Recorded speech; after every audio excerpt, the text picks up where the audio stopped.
ZDTech. 3 minutes pour tout comprendre.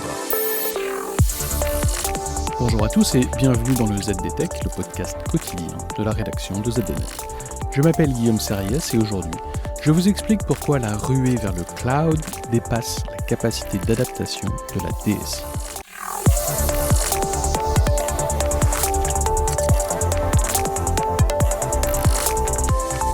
Rien ne semble freiner désormais la course des entreprises vers le cloud computing. Rien, sauf peut-être les maux de tête de la DSI et des directions métiers quand il s'agit de migrer vers le cloud et de le faire fonctionner aussi.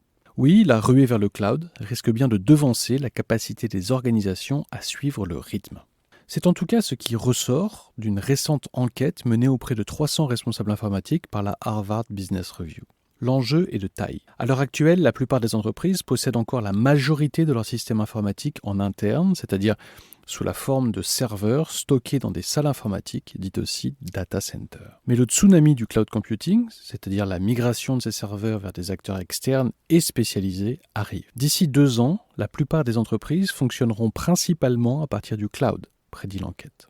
Un chiffre pour éclairer la tendance, 65% des DSI prévoient que plus de 60% de leur portefeuille informatique résidera dans le cloud d'ici 2 ans. Reste que ce phénomène massif ne doit pas cacher une réalité qui demeure. Oui, personne ne va tout mettre dans le cloud. Le monde qui se dessine est un monde hybride. La plupart des personnes interrogées utilisent le cloud en plus de leur système sur site, assurent les auteurs de l'étude. Et ils prévoient de maintenir une telle infrastructure hybride dans un avenir proche.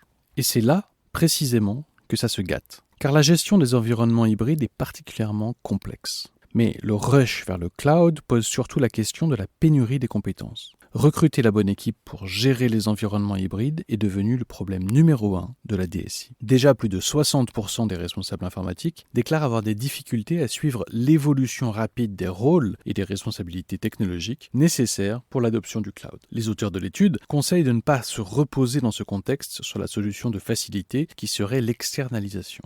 Surtout auprès des fournisseurs de services de cloud. Pourquoi ? Eh bien, c'est très simple. L'enquête révèle que seuls 20% des responsables informatiques disent que leurs fournisseurs de cloud fournissent tous les outils et processus nécessaires pour gérer et optimiser leurs environnements de cloud computing.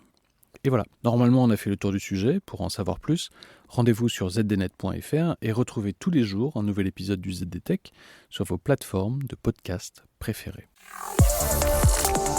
ZDTech. 3 minutes pour tout comprendre.